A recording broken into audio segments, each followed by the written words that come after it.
If you've watched this channel for any amount of time, you know that I tend to gravitate to sites that are connected to the Civil War and World War I and World War II. But I actually have a broad range of interests. I love to learn about new things and to put myself in places where I have the opportunity to kind of expand my horizons. That is why I am where I am today. I am in northern England.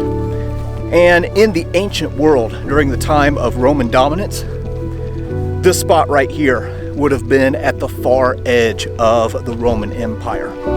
This right here is Hadrian's Wall.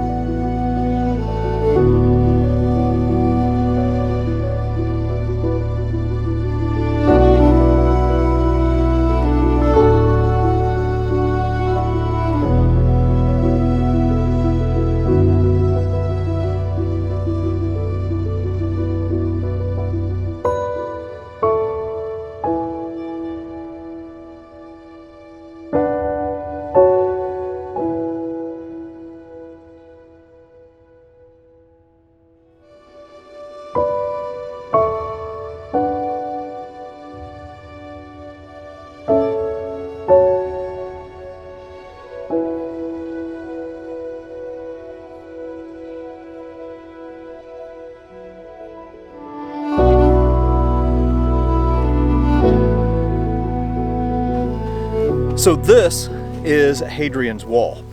The Emperor Hadrian took power in 117 after the death of his adoptive father, Trajan. And unlike other Roman emperors who were all about, conquering new lands and expansion, Hadrian wanted to kind of draw things in and basically secure the borders and maintain what the Roman Empire already had. And that's where Hadrian's Wall comes in. So the Roman Empire had expanded up to the Scottish Highlands, very difficult country to fight in, difficult to basically maintain. So they had withdrawn back to this line. And Hadrian was going to commission this giant engineering project where they were going to build a wall from one end of England all the way to the other.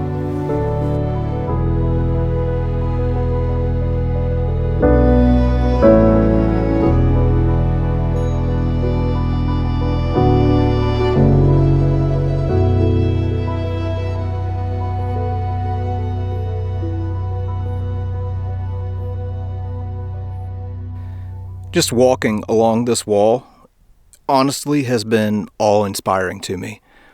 I mean, this is just a construction and engineering project that would be formidable today. To think that it was done in the Roman era is just beyond comprehension, especially this far from the Roman Empire. Now, what we are looking at, you'll notice there's kind of like this squared out area along the wall. This is what is known as a mile castle. So the Roman army incorporated these small little forts along the wall at strategic locations, and they did it about every Roman mile. So they had gateways through the wall so people could pass to and from, for trade or to allow patrols beyond the border. And there's a little information board here that shows what one of these mile castles would have looked like. Okay, so this one right here is Mile Castle 42, and you would have entered through this little passageway right here, and we're just going to go ahead and go on up to the top. Might as well, since we're here. You would have had anywhere from 10 to 30 Roman soldiers who would have been stationed here at any given time and would have been guarding the wall and would have been standing here looking out to the north, watching for any threats from beyond. As I've mentioned before, this is a corner of history that I know a little bit about, but not as much as others. But man, especially since I'm here, I am really, really hungry to learn more. So we're going to be spending some more time at Hadrian's Wall later on and in a later episode. But today, I wanted to hit up a few museums to try and learn a little bit more about the Romans and about Hadrian's Wall and about the Roman Empire in Britain. And the first place we're going to go is the Roman Army Museum.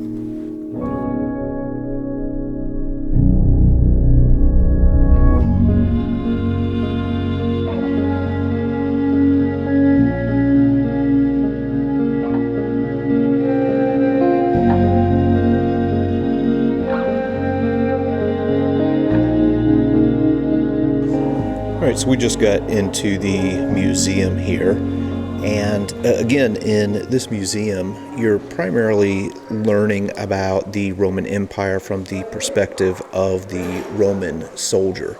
So the Roman Empire was one of the greatest empires that the world has ever seen, and behind it, the force that made that empire possible was the Roman army. So here we see a depiction of a Roman cavalry soldier up here on the northern part of the empire, and they have a few artifacts in here. I'm not going to necessarily go through all of them, but right here we are looking at something called hippo sandals. So you can kind of think of these as like shoes for horses. These were recovered in 2018 at a place nearby called Vindolanda, which we're going to visit a little bit later on. But these were used like a boot to protect the horse's hooves on rough ground and also give them better traction. And then these iron boots would be secured with like a leather thong. And then they have a few other artifacts here as well from the Roman era. Here's another interesting artifact that was discovered nearby at Vindolanda. This is a hair moss helmet crest. So these are pretty common when you see the Roman soldiers and the plumes on top of their helmets. And this is believed to be one of the only known surviving examples of a crest from Roman times. Here we see a couple of depictions of what a Roman army soldier would have looked like. And in the Roman army, there were essentially two different types of soldiers. So one was called the legionary soldier. This was a Roman infantry soldier who was, at first anyway, a citizen of Rome. And if a soldier was wealthy, well, then they could become an officer. Now, as far as the organization of the Roman army, the smallest unit was called a tent group or a contubernarium. So these are men who would, as the name implies, share a tent. If you had 10 of these groups together, well, that formed a century of 80 men that would be commanded by a centurion. 6 centuries would make up a cohort, so you're looking at about 480 men there. And then if you take 10 cohorts, well, that made up a legion. And also making up the Roman army were what were called auxiliary soldiers. These were non-citizens of Rome who fought with the Roman army, and they were specialists. You had like the cavalry, and you had archers and things like that. Now, if these guys served for 25 years, well, they could earn their Roman citizenship. And I'm loving how they have all kinds of artifacts here in this museum. So what we're looking at here are pieces of plate armor. That little piece there on the far end is part of a shield handle. Also have part of a sandal here. And then if we go over here, again, we have some pieces of armor. And again, a little bit of a sandal. Again, these were located nearby. And then over here, something that's kind of neat is they have some animal remains and bones. And if you take a look at this, here's a building tile that some dang dog stepped on while it was still wet. And then if we go over here to this side, well, the Romans, like many other cultures, made different types of tools out of animal bone. So here you can see the scapula of some animal that has been fashioned into some sort of tool, probably for processing leather. Also have a spoon that has been made out of bone, and also this little grip to the handle of a sword that was probably made from a long bone of a cow. Let's take a moment to talk about the namesake of Hadrian's Wall, and that would be the Emperor Hadrian. So Hadrian was born in AD 76, was part of a wealthy family, and his father actually died in AD 85. Well, when that happened, Hadrian's cousin, a guy by the name of Trajan, kind of adopted him into his family. So when Trajan became emperor, well, Hadrian kind of made a name for himself as a general and as a governor, ended up marrying Trajan's teenage great niece. And then when Trajan died, well, Hadrian ended up assuming the throne, was the first Roman emperor to have a beard, which I think is pretty dang cool. Now, under Hadrian, Roman expansion is going to come to a stop. As a matter of fact, Hadrian is going to focus more on securing the borders that they have and securing the empire. And that's where Hadrian's Wall is going to come in. So here we can see a little map here showing the extent of the Roman Empire. The light orange areas are the areas that Hadrian himself visited, and kind of the reddish or dark orange is where he likely visited. So this was a man who liked to get around and who liked to travel. And one of the places where he traveled was up here to Britannia, where on the north end of the empire, his namesake wall would be built. Here are a few other interesting artifacts. So there on the left, we are looking at a thumb guard that was made from goat skin. This would be for use for archers. And then obviously we have a couple of arrowheads here on the right. And then also there's this skull of an ox. And you can see where some Roman guys hung this thing up on a pole and were using it for target practice. So you can see the holes there that were made from the bolts. Yeah, that's pretty interesting. Here in this part of the museum, they start talking about some of the weaponry of the Romans, and these are honestly some pieces that I was unfamiliar with, so I'm learning new things. This is called a Scorpio Minor, so this is a bolt-shooting catapult, and this thing over here, I think, is pronounced a manobalista. So again, it's another like bolt shooting weapon that's kind of formed up like a catapult. So yeah, this is something that the Romans during this era would have used in their arsenal. I have a few more artifacts here, and these are artifacts that are really kind of in my wheelhouse. These are different pieces of weaponry. So here we see some different like spearheads and arrowheads. Here are a few more like bolt heads and arrowheads here. And earlier when I was talking about the auxiliary units, I mentioned that they were specialists like archers or cavalry. Well, they also had slingers. So they had men who were armed with slings who would go out and hurl rocks at the other side. If you got hit in the head with one of them things, you would know it. Okay, they also had artillery units that would hurl like these large boulders to the other side.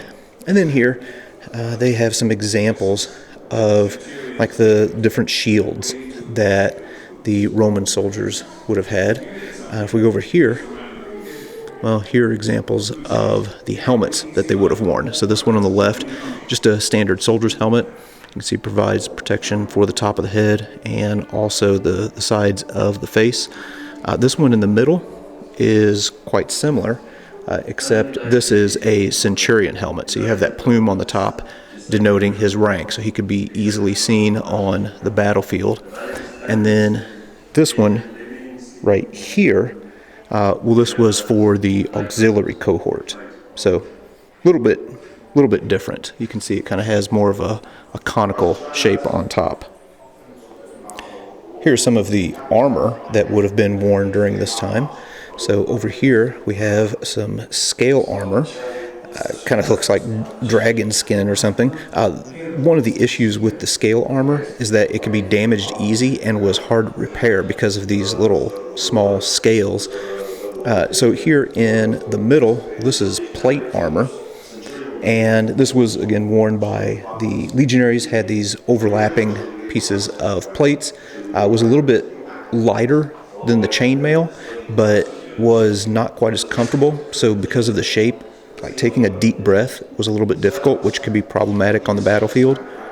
And then here on the right-hand side, here's the chainmail that would normally be worn by auxiliary soldiers. So you have thousands of these metal rings that are interlocked to create like this, just kind of a, not really, I was getting ready to say like scale armor, but that's the first one that we looked at. But anyway, you get the point. It was fairly heavy though. And then they have some different examples of the edged weaponry that the Roman soldier would have carried over here. One thing that I thought was interesting is they also had wooden swords to practice with. Well, obviously wood is not going to be the same weight as a regular metal sword, so they would fill these things with metal so that it had like the same balance and same weight as one of the real things. Yeah, this has all been very interesting.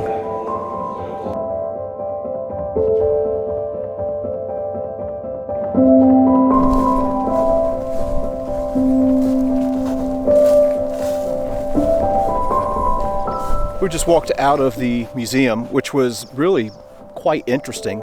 And also here on the site is where an old Roman fort was located, called Magna Roman Fort. And it was really kind of one of the original forts, to my understanding, here in this area.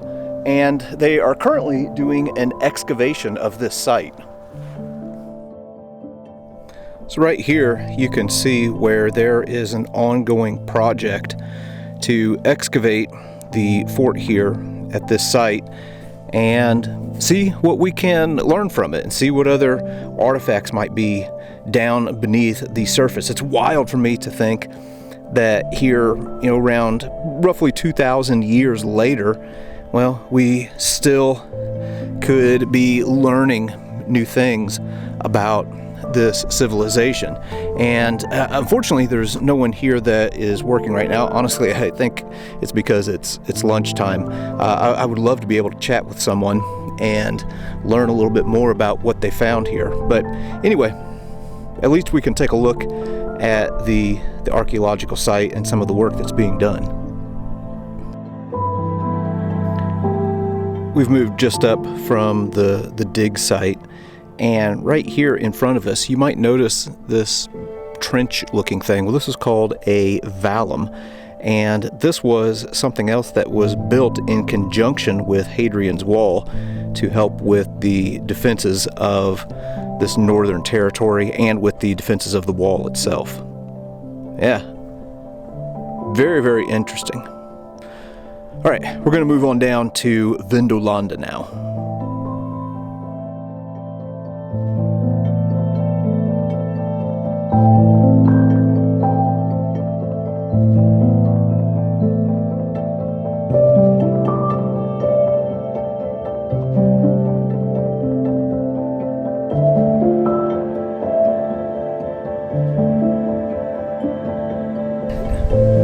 We've just made it to a site that is called Vindolanda, and over the past few days we've seen some examples of different Roman settlements and Roman fortifications here in Britannia, or in the northern part of England. But we haven't seen anything quite like this. This is a massive set of ruins right here along Hadrian's Wall. Man, this is really something else.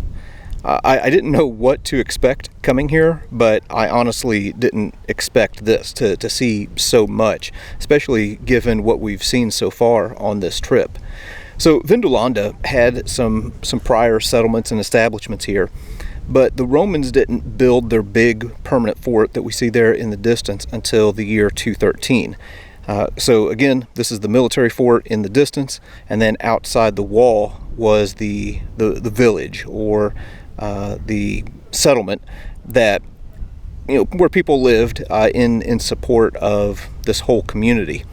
So we're going to take a little walk through of the ruins of this village and point out a few things, starting right here. So this is the bathhouse, which for the Romans was kind of like one of the most important centers of any community. This was not only a place where they could practice hygiene, but it was also kind of the center of social life. And this one, we saw one yesterday, but nothing like this. Like, this is really, really wild. So yesterday we talked about, how the Roman bathhouses would have these different rooms. There would be a cold room and a warm room and then a hot room. You would go in and you would undress and do some exercises to get yourself sweating and get your pores opened up, and then they would have oil that you would put all over you. And the idea was to open up the pores and get like the impurities to the surface, and then you would take this curved metal blade and go into the hot room, and as you sweat, scrape away like dead skin and dirt and filth and things like that. And of course you'd have heated floors. As a matter of fact, we can walk out here and we can see some of the original Roman pink cement here among some of these columns. Yeah, this is really something. I've moved just down from the bathhouse to the area of Vindolanda that would have served as the restroom facilities. So any good house tour also needs to include a visit to the bathroom to give it a look. Well, that's what we are looking at right here. Now, the toilet facilities in the Roman era were a little bit different from what we are familiar with. You would have had communal toilets, so you would have been just sitting around with a bunch of other people sitting around doing their business with you, and people would chat and talk and even play games. I was talking to one of the people who worked here, and he said that when they were doing excavations, they found dice in the bathroom facilities here. So people would just, like, I don't know, while they were doing their business, play a game of dice. And also the dice were loaded, so somebody was cheating. But anyway, yeah, here's the toilet facilities. We're still outside the walls of the fort, and here are the remains of something that is kind of interesting. This is a mausoleum. So this is a place for the burial of the dead, or these two buildings here are a place for the burial of the dead, which with many cultures is important to Roman religious belief. So it was against Roman law to bury the dead inside the walls of a town for reasons that we can all understand. So these tombs or these mausolea were often placed alongside busy roads leading into or out of the settlement, where as people walked by, they could remember their dead and also have it in a place where others could see where their loved ones were buried. We've moved up to the top of the village, and we are going to just take a little stroll down Main Street here. So again, this would have been the civilian part of the settlement. The military fort is in the distance, and right along here you would have, if we would have been walking through here in the 200s, well, you would have had little shops and little houses and establishments here. And as a matter of fact, right here in this spot, well, you may have been standing in front of the butcher shop. The excavators and archaeologists who dug at this site here at this specific spot found animal bones, and they found some coins, and found like some butchering type tools, which led them to conclude that this was most likely where the butcher shop was. Now, you may notice that some of these buildings are quite narrow, and there is a reason for that. The Romans, the way that they taxed your house was on the amount of store frontage or building frontage on the street. So the wider your building was in the front, the more you got taxed on it, showing that even though we're almost 2,000 years later, even back during this period of time, well, the government still found exceptionally stupid ways to tax the people. As with all of the places that I visit, here's what I'm really loving about this place is you are literally walking in the footsteps of history here. So like this road right here, this is the same road that the Romans came through and walked, nearly 2,000 years ago.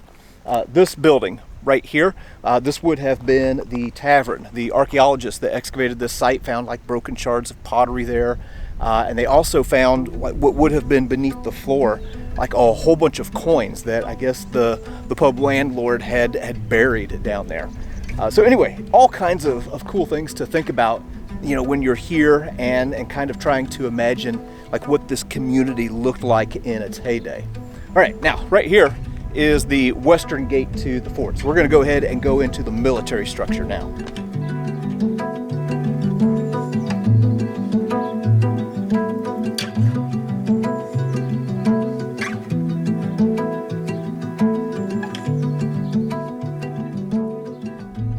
So again, right now, we are walking through the western gate of the fort. Now, keep in mind that this is kind of, you could almost think of it as like a forward operating base. This is on the most distant frontier of the Roman Empire. Which is wild to think about, how far out this empire had expanded. So off in the distance back in here, well, this is where Hadrian's wall would have been. So soldiers garrisoned here would have had guard duty where they were up on the wall, and then would have come back down into Vindolanda. In the wintertime, well, you can imagine they would probably want to come and get to the bathhouse and warm up. And a lot of the structures that you see here are, were built during the time that the fort was built, but there are also some that were built later. So after the Romans left, well, there continued to be a village here, and with no Roman presence, well, the locals who were here ended up building a village inside the fort. So these are some of the remains of that we are seeing right now. In the last episode, one of the structures or the ruins that we saw was for the granary. So here we can see, again, kind of this similar template that the Romans used for all of their forts. We see another granary here inside of the fort. This one is much more preserved than the others that we saw. So you can see that the floor would be up off of the ground, so it would have an elevated floor. That way there could be ventilation beneath to help keep the food and produce fresh, because you had a lot of people here that had to be fed. Here at this fort, they have something that is a little bit unusual that you don't see at other forts, and that is a full-on temple. This is a temple that was dedicated to a god named Jupiter Dolicinus, and it was built shortly after the fort itself was built. The god was that they worshipped was of basically from the southeastern regions of modern day Turkey, and would have been associated with feasting and things like that. So there was a central heated room, and they would possibly have meals in here to worship the gods.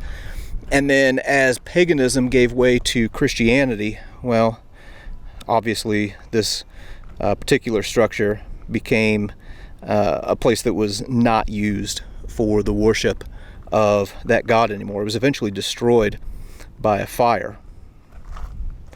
But yeah, here's the worship center inside of the fort. Down in this part of the fort, we are now looking at the Principia, or the headquarters building. And it looks like we have a well right over here. And we've seen the Principia in a couple of other Roman forts, although again, nothing quite as well preserved as what this is. And then right up here, well, this is the platform where the commanding officer would get up above the soldiers and give commands and make pronouncements and things like that. And then right here, well, we are looking at the strong room. So this is where the regimental colors and the regimental emblems were displayed. There also would have been a statue of the emperor that would have been right here. And behind it, well, you would have had the spot where all of the money was kept. So this is a place that was obviously well protected. You can kind of see a double wall back there. Yeah, very, very interesting. And then if we go over here, well, this is where soldiers would come to receive their pay.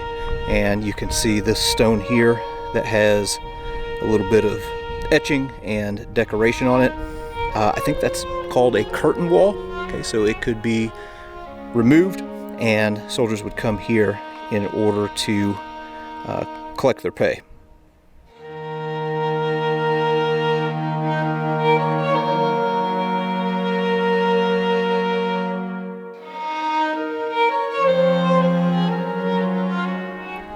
Man, I gotta tell you, I am absolutely eating this up. This is something that is so different for me, and I'm learning all kinds of new things. Now here on the site, they also have a museum where they have supposedly just a ton of artifacts that have been excavated from this site.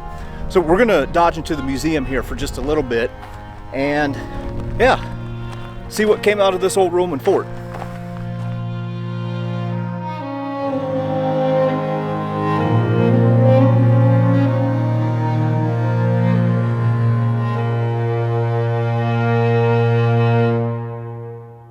We just got into the museum here at Vindolanda, and one of the things that you see when you walk in are lots and lots of shoes.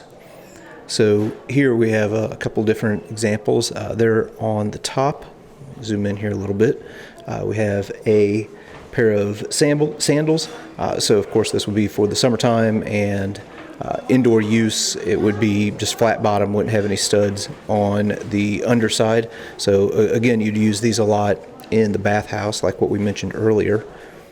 And then here is a marching boot. Okay, so not really kind of what you would think of as a boot today. So Roman soldiers, of course, would wear these shoes. And then also they had these wooden clogs. Yeah, so men and women would both wear these. And then they also have a few other examples. Here is a complete pair of shoes. This is turning into a complete shoe video. And then we also have some examples of children's footwear. And then over here, I mean, my gosh, it's just shoes galore that they have excavated from this site. And really some of them, like for the day, quite fashionable. Have some pretty neat designs in there. Really not anything that I would have expected. Oh, and look at this. Well, this is clever. So here's a pair of wooden bottom shoes or sandals. And you can see there somebody like etched in their toes and toenails. That is funny. Here in this display case, they have this amazing display of spearheads that have been excavated. And keep in mind, here at Vindolanda, this is a frontier fort that is protecting the empire from, invasions from the north in present-day Scotland. Here they also have some lead slingshot. We've seen that a little bit already. Here's some more bolts, and this is pretty interesting. Here are a few examples of wooden swords and wooden daggers. These were most likely toys that children played with, so would have also played a role in kind of prepping them for military life. But the thing in this display that really stands out the most is this guy right here. So this human skull was found in a ditch here in Vindolanda, and they did some testing and found that this human skull was a man who was originally from the southwest of modern Scotland. So remember, the Romans had gone all the way up into Scotland and had failed in that invasion up in the Highlands and ended up pulling back to this area. But it's likely that his severed head had been put on display on a pole near the fort, which was sending out a message to the other rebels in the area. Dang. One thing that you find that is common for all cultures across time is that we all seem to be hardwired to worship something. And the Romans, of course, were no different. Everybody knows well, the different Roman gods. Well, here are some examples of some of the little shrines and things like that were found, that were left behind by the Romans. So this one here that we are looking at on the left is to Priapus. This was a fertility god that was favored by farmers and gardeners. If we look over here, this one in particular is a bit of a mystery. It might be Mars because of the spear that he's holding. Those might be wings also on his head, so it could be Mercury as well. But yeah, it's really fascinating to look at some of these idols and symbols of the gods that the Romans had. So here's something in the museum that is really interesting called the Vindola writing tablets. So papyrus wasn't something that was readily available in this part of the empire. So to write messages to one another, well, they used birch bark that would be flattened out and then folded over, and then you could send these little messages on them. And there have been all kinds of these that have been found at Vindola, and the ones that they've been able to translate is no like military secrets or anything. It's more questions of, hey, where's a good place to store my horse? Or there's a shipment of vegetables that just came in. Just little mundane things like that, but still really interesting. Now this is really interesting. So here on the Vindola site, they were doing some excavation, and in one of the barracks rooms, they actually found the skeleton of a child, and those remains are right here. Now, we don't know the sex of the child. We don't know whether we're looking at a male or a female, because the markers that you would typically use to determine that hadn't developed yet. They don't develop until puberty, so they hadn't developed yet in this child. There aren't any obvious injuries. There's no evidence of long-term ill health just based on the bones. But here we have these remains that were found in the barracks. Wow. Here at the museum, they have just all kinds of tools and little instruments and things like that that have been recovered from the site, and it's really interesting to see the different things that people used and think about how they used them. One of the things that I'm really liking is if you look over here, you see some of these old barrel staves that have some personalized marks on them. So I'm assuming these are like maker marks or places of origin. And then these barrel staves would be reused by people. So they'd be taken apart and then used as like a tabletop or something like that. So here you can see this dark stain where something was sat on it. And then over here we have examples of some more tools. And one that I want to point out is this one right here. So this is a work table that belonged to a guy named Atto. You can see his personal inscription there. And then if you look close, well, you can see all of these little punch tool marks all over the table where he had been doing work. Yeah, interesting.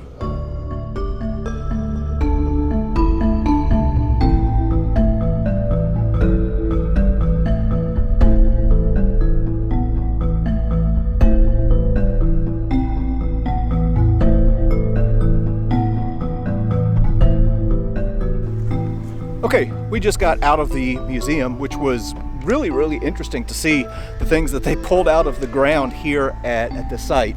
And we've come back outside to the ruins. Now, when you visit any kind of ruin, sometimes it's difficult to imagine what it actually looked like during its heyday.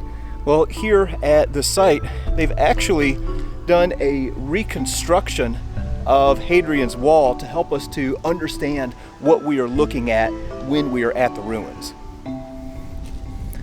One thing that's interesting about the history of Hadrian's Wall is that it went through a number of different evolutions. So there were turf mounds that were built, and they also had some wooden fortifications that they used to try and keep the northern tribes out of the conquered Roman territory.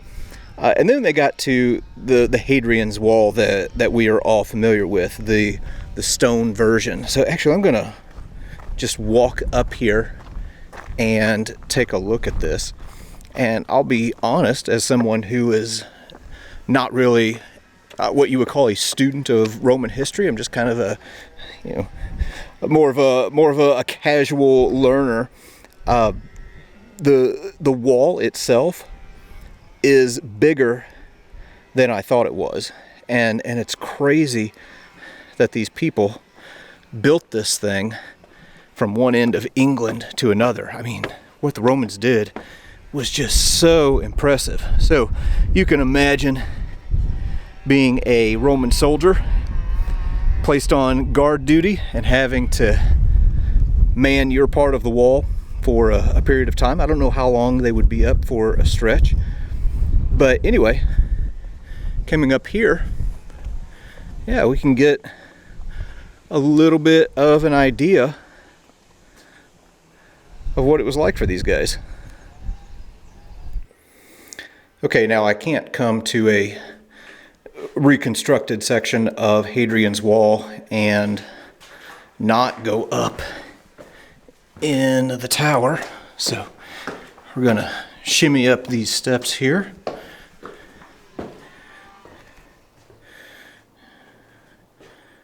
Okay. And again, if we are one of these, oh gosh dang, I just smoked my head so hard on that right there. Oh, look at how funny this is. Please mind your head. That would have been helpful prior to me coming up the steps. Oh man, that really, really hurt. Oh my gosh. That's going to leave a bump. All right, anyway, coming up here, we can imagine being a soldier of the Roman army who probably at least had a helmet on, and being up here and guarding this section of the wall. Yeah, this is really neat. Huh. And again, like I said, I just never cease to be amazed by the engineering and just the sheer amount of work that would have taken to build these structures. Yeah, this place has been awesome.